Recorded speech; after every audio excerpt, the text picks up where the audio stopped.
Swing trading is boring, but that's a good thing. Don't get me wrong, it doesn't mean that I don't enjoy it. It's just that most of the time, there's not much to do except to patiently wait, and wait even longer.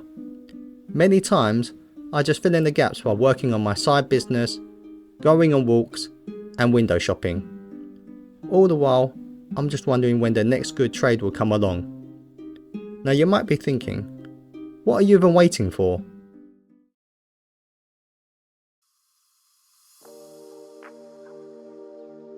Wise traders know that the market comes first. Each time I've tried to guess what the market was going to do, I was hit with losses. For the most part, I've learned my lesson. Now, I'm forced to wait for the best market conditions to trade my setups, which are bounces and EPs, also known as episodic pivots, earning gappers, gap and go, and other names. As a swing trader who only trades to the long side, the best time to trade is when the overall market is uptrending. This typically only occurs 2 to 3 times a year for a few months at a time if you're lucky. And if the stock market goes sour and turns into a prolonged bear market like it did in 2022, well, you're going to be twiddling your thumbs a lot. So why is this a good thing again? Plenty of reasons, but I'll give you 5 major ones. Number 1, a powerful recovery. Firstly, the longer the market downtrends, the more powerful the recovery, because there's a lot of institutional money sitting on the sidelines just waiting for the right time to begin investing again. They're the ones that are going to light the match to ignite the market recovery, while retail investors and traders like myself add fuel to the fire. When the market does finally take off, it's all pedal to the metal and taking advantage of the good times. That means you should be taking more risk and putting on more size, because you never know how long the uptrend will last for. Number 2, capital preservation. A huge mistake a lot of beginner traders make is that they don't know when to stop. They make money during a bull market, but give it all back when the market turns down. Imagine playing poker against a bunch of professionals and playing every single hand that you're dealt. You can kiss goodbye to all of your chips. In the stock market, you should know when to play, when to hold, and when to fold. If you recognize the market is rubbish for your type of setup, then don't trade.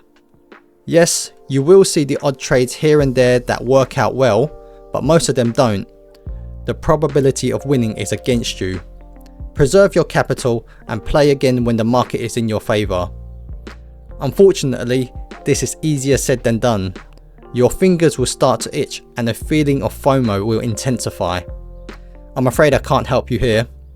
Having the discipline to sit out is something that comes with experience, and I admit it's something I'm still working on. Number 3, better mental clarity.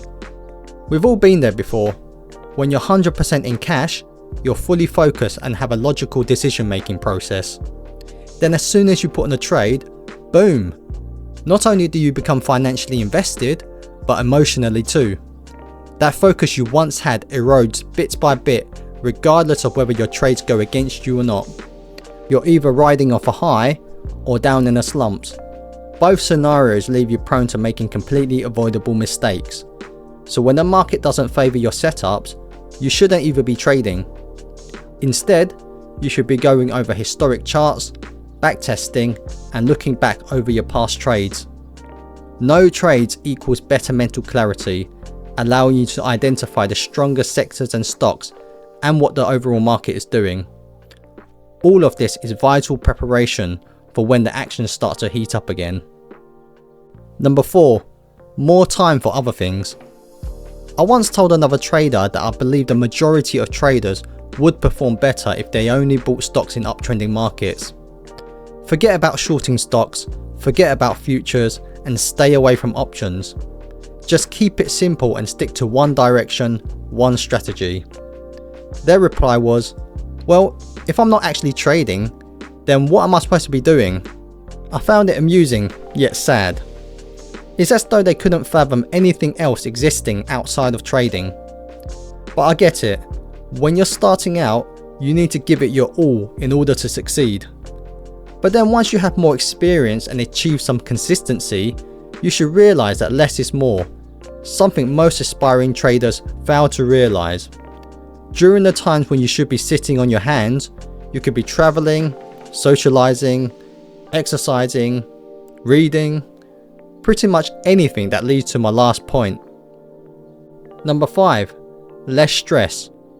You don't need me to tell you that high levels of stress causes a decline in health, and I can't think of many professions more stressful than trading stocks, where you frequently have to make crucial decisions that could cost you hundreds, thousands, tens of thousands, or even more.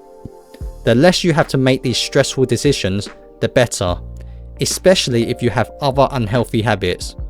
You don't want to be that chain smoking, coffee drinking and junk food eating stock trader glued to the screen all day. It's a recipe for disaster. At the end of the day, even if you were extremely profitable, how long do you think you'll last in this game if your health begins to suffer? You'll be left with no choice but to do less anyway. So even though swing trading is boring, I wouldn't want it any other way. As a bored swing trader, I'm working a few hours a day for around half the year for the potential to make life-changing money. Isn't that better than working 8 to 12 hours a day all year round for a fixed salary? The fact that this profession is boring actually gives you the chance to improve and enjoy other important areas of your life. Besides, if you're looking for excitement and thrills, the stock market isn't the place to go looking. Instead, go bungee jumping, ride a roller coaster, or even fight a bear. At least that way, you won't lose your life savings.